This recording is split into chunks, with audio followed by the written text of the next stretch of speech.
Hello, good day to you and welcome to our channel.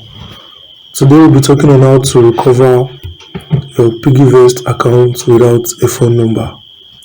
So if you have lost access to your phone number linked to your PiggyVest, you can still recover your account if you can still have access to your registered email address. So what are you going to do?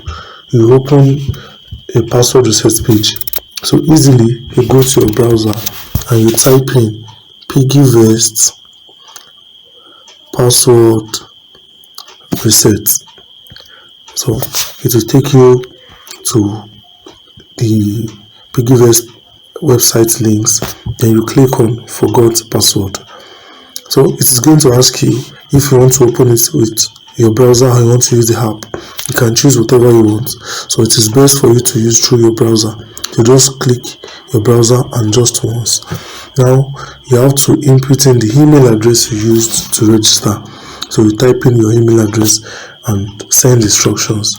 And when you click on send instructions, it sends you a link to your email where it will ask you to create a strong and a new password.